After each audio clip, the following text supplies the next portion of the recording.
Hello students, एक बार फिर आप सबका इस सेशन में स्वागत है।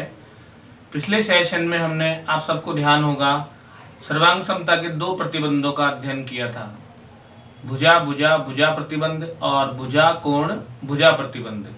आज हम सर्वांग समता के तीसरे प्रतिबंध कोण भुजा कोण प्रतिबंध के बारे में समझेंगे। तो कोण भुजा कोण प्रतिबंध को समझने से पहले एक बार फिर हम भुजा कोण भुजा पर आधारित जो हमारा उदाहरण है उसको देखते हैं, ताकि आपको दोनों में अंतर मालूम हो जाए कि भुजा कोण भुजा में और कोण भुजा कोण में क्या अंतर होता है। तो पहले तो देखिए, नाम में अंतर हो रहा है, भुजा कोण भुजा, अर्थात दो भुजाएं और उनके अंतर्गत कोण। तो पहले हम इसी पर आधारित उदाहरण देखते हैं। हमको एक आकृति दी गई है, इसमें दिया गया है कि AB बराबर AC है, अर्थात जो भुजा AB है वो AC के बराबर हमको दी गई है। फिर दिया हुआ है कि AD कोण BAC का समद्विभाजक है। आपको बताया था कोण का अगर पूरा नाम दिया गया हो तो जिस बिंदु पर जिस शीर्ष पर कोण बनता है वही बिंदु हमारा मुख्य है। तो कोण BAC अर्थात बिंदु A, इसका कोण का समद्विभाजक है AD। ये जो AD आपको दिख रही है रेखाखंड, ये दोनों कोण को बिल्कुल दो बराबर कोण है, इसको एक कोण को दो बराबर भागों में बांट रहा है, अर्थात ये वाला कोण इस कोण के बराबर है। तो अब हमको इस पे आधारित एक सवाल का उत्तर देना है कि त्रिभुज ADB और ADC, जिसका पहला प्रश्न है वो है कि त्रिभुज ADB और त्रिभुज ADC में बराबर भागों के 3 युग्म लिखिए।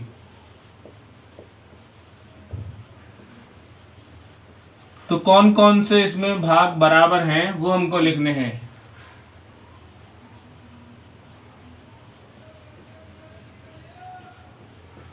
तो देखिए, सबसे पहले तो जो हमको दिया हुआ है कि भुजा AB बराबर AC,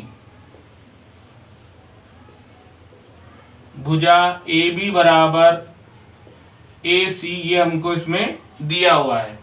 फिर हमको ये भी दिया हुआ है कि जो AD है वो कोण BAC का समद्विभाजक है, तो ये वाला कोण इस कोण के होगा बराबर। तो नाम लिख देंगे हम, कोण BAD, इस कोण का नाम है कोण BAD और इस कोण का नाम है कोण CAD, बराबर होगा कोण CAD के, क्योंकि AD कोण BAC का समद्विभाजक है। यहाँ पे हम लिख देंगे AD कोण BAC का समद्विभाजक है, यहाँ पर हम लिख देंगे। और जो ऊपर हमने लिखा था AB बराबर AC, इसमें लिख देंगे दिया है। अब तीसरा जो इसका बराबर भाग है वो देखिए आप, ये जो AD है इस त्रिभुज में भी आ रहा है और इस त्रिभुज में भी आ रहा था। ये भाग जो AD है दोनों त्रिभुजों में उभयनिष्ठ है। तो भुजा AD बराबर भुजा AD, इसको हम लिख सकते हैं उभयनिष्ठ भाग।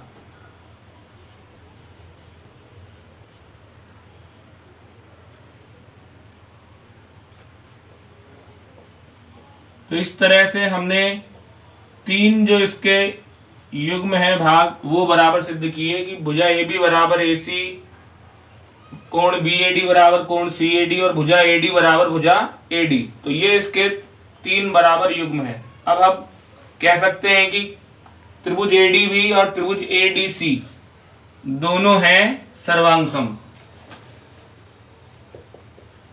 तो दूसरे में हम लिख देंगे इस प्रकार, त्रिभुज ADB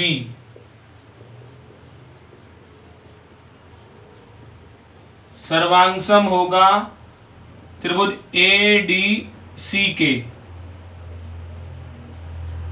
और नियम लिखना पड़ेगा हमको, यहाँ पर कौन सा नियम लग गया देखिए आप, भुजा कोण भुजा, क्योंकि ये दोनों भुजाएं आई हैं बराबर, ये दोनों भुजाएं हैं और इन भुजाओं के अंतर्गत कोण दोनों त्रिभुजों में हमने बराबर सिद्ध किया है, इसलिए ये हमारा नियम हो गया भुजा कोण भुजा।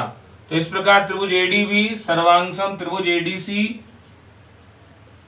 होगा नियम लिख देंगे, भुजा कोण भुजा सर्वांग समता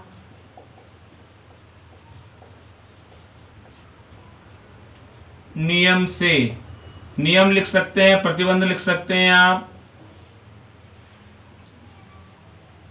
तीसरा इसी में हमसे पूछा गया है कि ये जो कोण है, कोण बी कोण सी के बराबर होगा या नहीं होगा, कि क्या कोण बी बराबर कोण सी है। इसका आपको देना है कारण। कारण दीजिए कि ये दोनों बराबर हैं तो क्यों हैं। तो पिछले सेशन में हमने पढ़ा था कि जब दो त्रिभुज सर्वांगसम होते हैं तो उनके संगत अवयव भी होते हैं बराबर, अर्थात जो सर्वांगसम में हमने ले लिए हैं अवयव, उनके अलावा जो अवयव शेष रह जाते हैं वो भी क्या होते हैं, बराबर। तो देखिए जैसे यहाँ पर हमने इसके बराबर ये भुजा पहले से ले ली, ये भुजा बराबर है, ये दोनों कोण ले चुके हैं हम। तो इस त्रिभुज का देखिए ये कोण बच रहा है और इसी का संगत कोण इस त्रिभुज का है ये, तो ये कोण बी होगा कोण सी के बराबर। तो इसका उत्तर लिख देंगे, कोण बी बराबर कोण सी होगा क्योंकि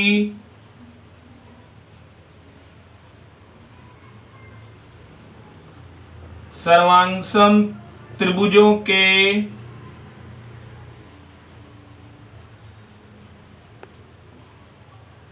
संगत अवयव समान होते हैं।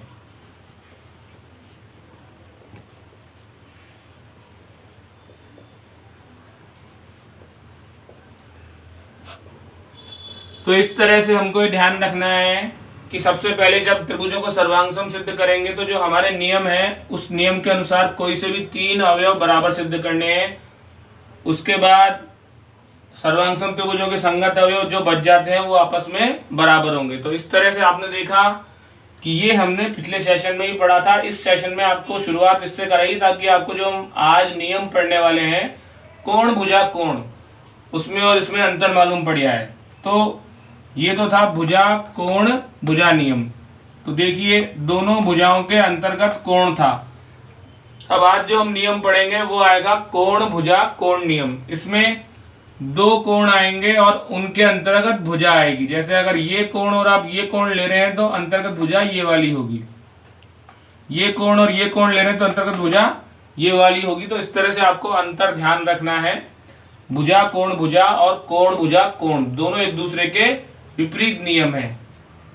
तो आज का हमारा नियम है ASA, एंगल साइड एंगल, अर्थात कोण भुजा कोण सर्वांग समता प्रतिबंध। इसको हम निम्न प्रकार परिभाषित कर सकते हैं कि एक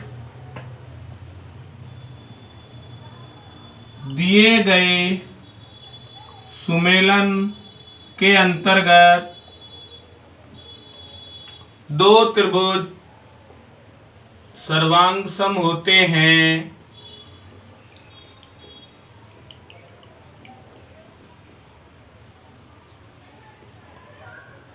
यदि दो त्रिभुज, ध्यान कीजिए, दो त्रिभुज सर्वांगसम होते हैं यदि एक त्रिभुज के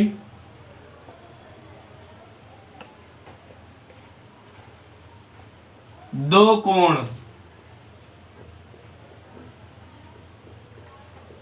और उनकी अंतर्गत भुजा,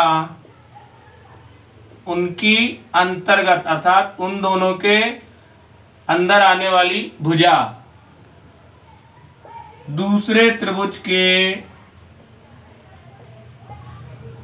संगत दो कोणों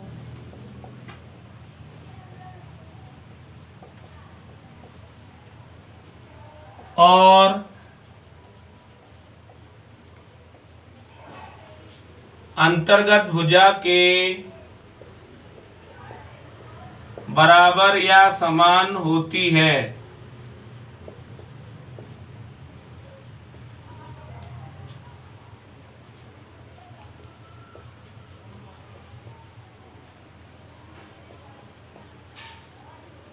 तो इस तरह से कि एक दिए गए सुमेलन के अंतर्गत दो त्रिभुज सर्वांगसम होते हैं यदि एक त्रिभुज के दो कोण और उनकी अंतर्गत भुजा दूसरे त्रिभुज के संगत दो कोणों और अंतर्गत भुजा के समान होती है। ये हमारा है ए कोण भुजा कोण सर्वांग समता प्रतिबंध। अब देखिए इस पर हम एक उदाहरण करते हैं। हमको दो त्रिभुज दिए गए हैं। एक त्रिभुज है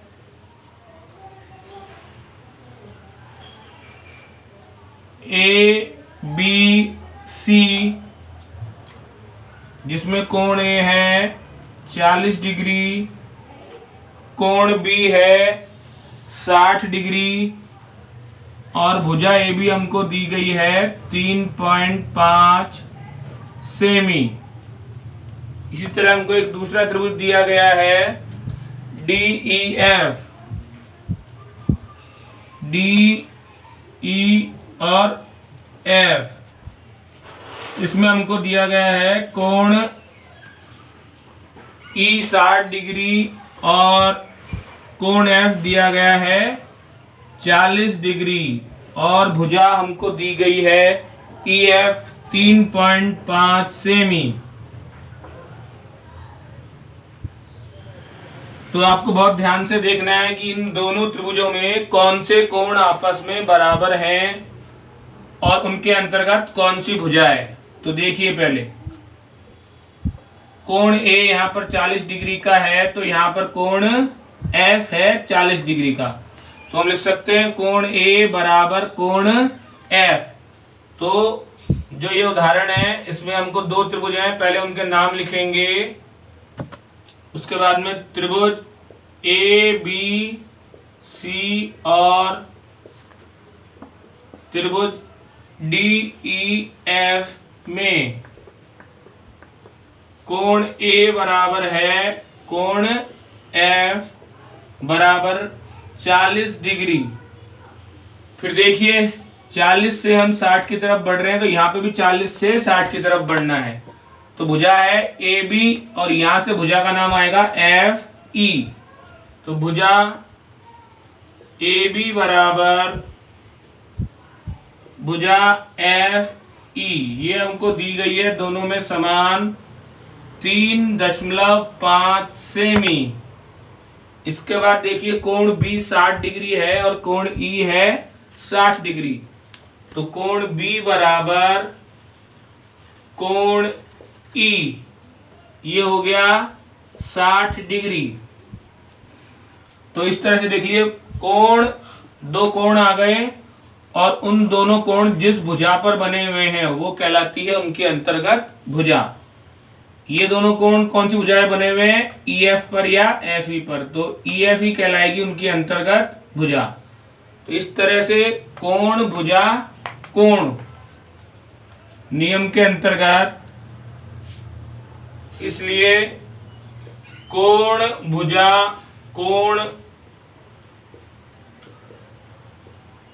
नियम से ध्यान से देखना है त्रिभुज का नाम कैसे लिख रहे हैं हम। त्रिभुज ABC इसका नाम हम लिख रहे हैं त्रिभुज ABC। देखिए इधर छोटे कोण से बड़े कोण की तरफ बढ़ रहे हैं तो यहाँ पर भी जब हमारा नाम आएगा तो वो छोटे कोण से बड़े कोण की तरफ बढ़ता होगा। त्रिभुज FED तो त्रिभुज ABC सर्वांगसम होगा त्रिभुज FED के। तो इस तरह से ये हमने दोनों त्रिभुजों को सर्वांगसम सिद्ध किया कोण भुजा कोण नियम से। तो इसमें क्रम का विशेष ध्यान है, सारे त्रिभुजों में आपको ध्यान है। सर्वांग समता में यहाँ पर हमने छोटे कोण से शुरू करते हुए बड़े कोण की तरफ गए तो इधर भी छोटे कोण से शुरू करते हुए बड़े कोण की तरफ आना है। त्रिभुज ABC सर्वांगसम त्रिभुज FED। अब एक और उदाहरण देखते हैं हम। देखिए इसमें हमको दो त्रिभुज दिए गए हैं वहां पे त्रिभुज PQR और त्रिभुज LMN। इसमें हमको देखना है कि कौन सी भुजाएं ये कौन से कोणों आपस में बराबर है।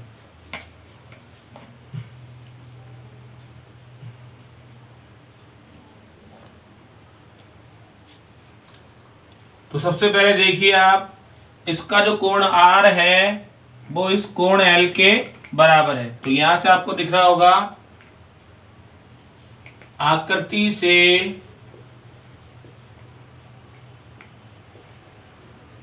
कोण L या कोण R ले लीजिए आप पहले, कोण R बराबर कोण L। ये दोनों कोण बराबर है क्योंकि दोनों कितने डिग्री के दिए हुए हैं, 60 डिग्री के।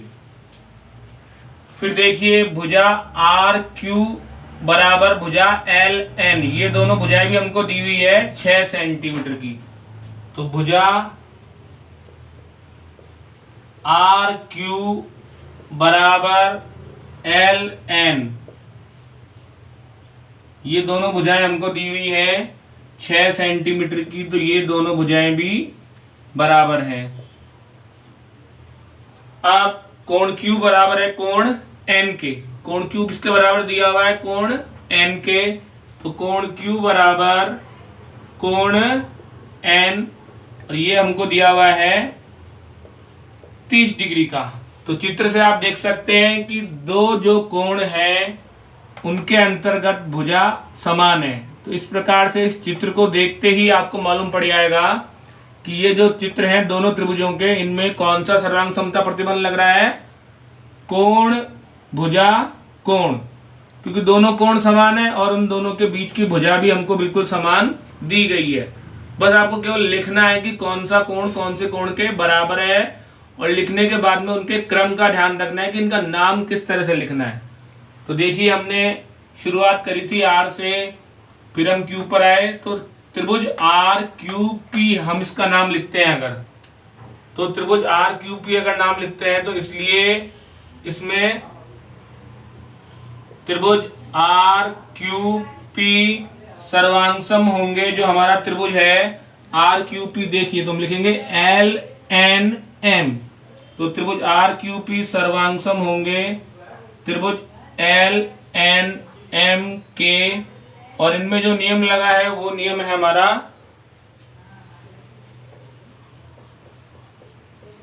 कौन सा नियम है, कोण भुजा कोण नियम से। तो इस तरह से हमारा ये नियम हो गया कोण भुजा कोण नियम। तो ध्यान रखना है हमको कि दो कोणों के अंतर्गत अगर भुजा होती है तो वो कहलाता है कोण भुजा कोण नियम। अब हमको देखिए क्या आकृति दी गई है, इसमें दो त्रिभुज दिख रहे होंगे जो एक दूसरे से शीर्षों पर जुड़े हुए हैं। इसमें हमको ASA पहले से ही बता रखा है कि कौन से नियम का उपयोग करना है। ASA नियम का उपयोग करके बताना है कि क्या त्रिभुज AOC और त्रिभुज BOD दोनों सर्वांगसम होंगे या नहीं होंगे। तो देखिए पहले हमको दिया हुआ है त्रिभुज AOC और त्रिभुज BOD में कोण C बराबर कोण D हमको पहले से ही दिया हुआ है। कोण C बराबर कोण D, क्योंकि वो कितने डिग्री का है, दोनों 70 डिग्री के हैं। ऐसे ही ये हमको कोण दिया हुआ है 30 डिग्री। तो इधर देखो ये दोनों रेखाएं CD और AB एक दूसरे को यहाँ पर काट रही हैं, तो इसके विपरीत और वाले कोण बराबर होते हैं। ये हमको दिया हुआ नहीं है लेकिन हम इसकी सहायता से इसको ज्ञात कर सकते हैं। तो कोण AOC बराबर होगा कोण BOD, और ये कोण होगा आपका कितना, 30 डिग्री, क्योंकि ये दोनों कोण कौन से कोण है, शीर्षाभिमुख कोण।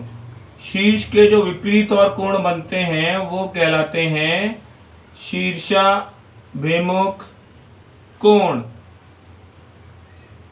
तो इस तरह से हमको इस त्रिभुज के दो कोण मालूम हो गए, और हमको देखनी है कि उनके अंतर्गत भुजा हमको मालूम है या नहीं। तो देखिए इनके अंतर्गत भुजा है OC, ये हमको मालूम नहीं है। हमको मालूम है भुजा AC, अर्थात हमको कोण A ज्ञात करना होगा। तो इस त्रिभुज में देखिए 3 कोणों में से हमको 2 कोण मालूम है, तो हम तीसरा कोण ज्ञात कर सकते हैं त्रिभुज के अंतः कोण गुणधर्म से। हम जानते हैं कि त्रिभुज के तीनों अंतः कोणों का योग होता है 180 डिग्री। तो 180 में से हम इन दोनों को जोड़ के घटा देंगे तो हमें आ जाएगा कोण ए। ये कोण ए हम क्यों ज्ञात कर रहे हैं? क्योंकि हमको जो भुजा दी हुई है वो AC भुजा दी हुई है, हमको मालूम है कोण केवल C, इसलिए हमको कोण ए ज्ञात करना पड़ेगा। चित्र से कोण ए बराबर होगा 180 degree minus 30 degree plus 70 degree. ये हो गया हमारा त्रिभुज का जो होता है कोणों का योग गुणधर्म, क्योंकि त्रिभुज के तीनों अंतः कोणों का योग होता है 180। लिख देंगे हम यहां पर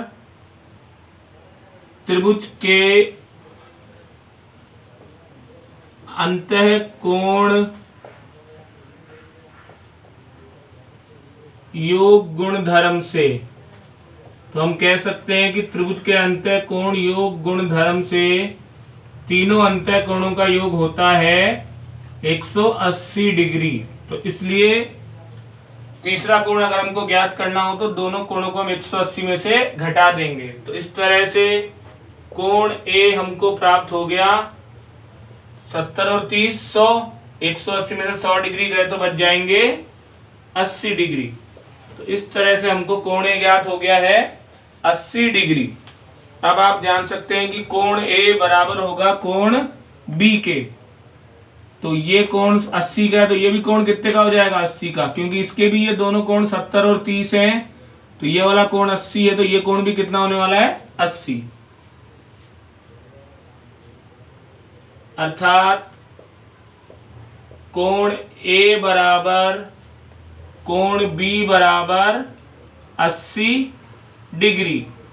तो अब देखिए हमको इसमें यहाँ पर भुजा मालूम है AC, तो ये भुजा AC भी बराबर है हमारे भुजा BD के।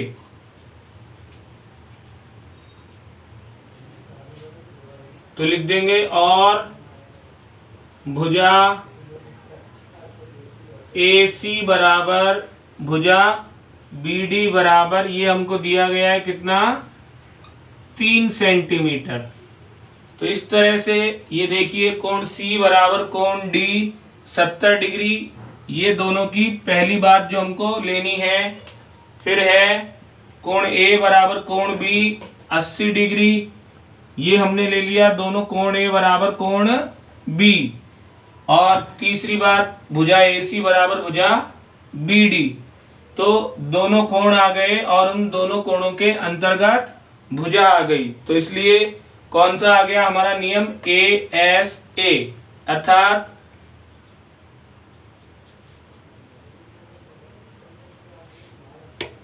अतः लिख देंगे कोण भुजा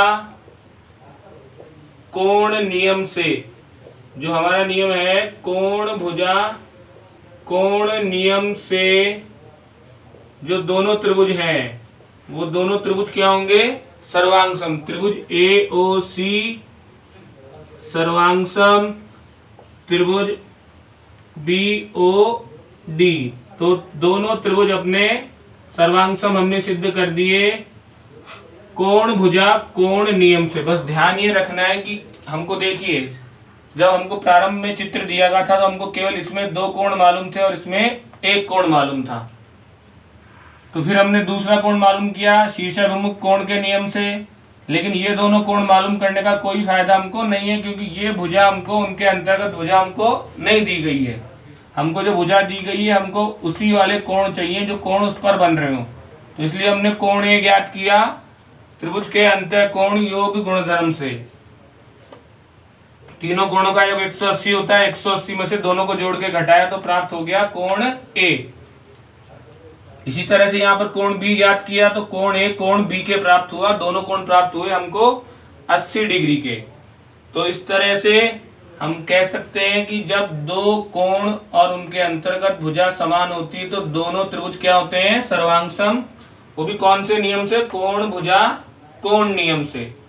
तो साधारण सवाल तो आप कर सकते हैं, लेकिन इस तरह का सवाल आपको बहुत ध्यान से हल करना है, क्योंकि उसमें हमारे कुछ और त्रिभुज के गुण भी काम में आते हैं। अब इस उदाहरण में देखिए, हमको दो त्रिभुजों की केवल माप दी गई है, आकृति नहीं दी गई है, केवल माप, और उस माप के आधार पर ही हमको बताना है कि दोनों त्रिभुज सर्वांगसम हैं या नहीं। तो देखिए यहाँ पर कोण D बराबर 60 डिग्री है, तो यहाँ पर कोण Q बराबर 60 डिग्री है। तो लिख लेंगे हम कोण D बराबर कोण Q बराबर 60 डिग्री। फिर देखिए कोण F बराबर 80 डिग्री है, तो कोण R बराबर भी कितना है, 80 डिग्री। कोण F बराबर कोण R बराबर 80 डिग्री, ये हमको दिया हुआ है। अब आपको ध्यान रखना है ये कौन सा अपना प्रतिबंध चल रहा है, ASA। तो जो दोनों कोण अपने बराबर आए हैं उनके मध्य की ही भुजा आनी चाहिए, अर्थात उन दोनों को मिला के जो भुजा बन रही है वो। तो देखिए D और F को मिला के भुजा बन रही है DF, और Q और R के भुजा बन रही है QR। तो यहाँ पर देखिए DF भुजा हमको दी हुई है 5, और यहाँ पर QR भुजा भी हमको दी गई है 5। तो हम लिख देंगे भुजा DF बराबर QR बराबर 5 सेमी। तो इस तरह से जो दोनों कोण हमको दिए गए हैं उनकी अंतर्गत भुजा यहाँ पर हमको दी गई है। बिना चित्र बनाए देखिए हमने मालूम कर लिया कि जो दोनों कोण हैं उनकी अंतर्गत भुजा है यहाँ पर, और हमारा नियम लग गया यहाँ पर ASA। तो देखिए उसका नाम, अब नाम का ध्यान रखना है आपको, जो क्रम नाम का इस त्रिभुज में रहेगा वही क्रम नाम का इस त्रिभुज में रहेगा। अभी ये नाम दोनों के क्रम के अनुसार नहीं दिए हुए, तो जब हम इनको सर्वांग समता का निशान लगा के लिखेंगे तो कैसे लिखेंगे देखिए। तो हमने लिया है कोण D, फिर भुजा DF और फिर कोण F। तो हम लिख देंगे इसलिए ASA गुणधर्म से त्रिभुज का नाम देखिए क्या लिख रहे हैं, DFE, क्योंकि इसमें हमारे दो ही शीर्ष काम आने वाले हैं और वही भुजा काम आने वाली है, तीसरा शीर्ष हमारा खाली रहेगा। तो इसका नाम आएगा त्रिभुज DFE, सर्वांगसम होगा। इसमें देखिए QR, तो त्रिभुज QR और तीसरा शीर्ष है इसका P, तो त्रिभुज QRP। तो नाम का विशेष महत्व है, इसका ध्यान रखना है आपको कि जिस क्रम में आपने पहले त्रिभुज का नाम लिखा है उसी क्रम में दूसरे त्रिभुज का नाम लिखना है। सर्वांग समता में ये बहुत जरूरी है। तो यहाँ पर हमने देख लिया कि दो कोण आए और उनके अंतर्गत भुजा आई, इसलिए कोण भुजा कोण नियम से दोनों त्रिभुज क्या हुए, सर्वांग सम। तो इस तरह से हमने आज के सेशन में कोण भुजा कोण नियम पर आधारित विभिन्न उदाहरण समझे और हल किए। हमने यह भी देखा कि भुजा कोण भुजा और कोण भुजा कोण में क्या अंतर है। इसी अंतर को ध्यान में रखते हुए हमने आज उदाहरण हल किए, और आप भी ऐसे अन्य उदाहरण बनाकर अपने आप हल करना चाहें तो कर सकते हैं। यहीं पर हमारा आज का सेशन समाप्त होता है। अगले सेशन में हम एक नया नियम आपको समझाएंगे।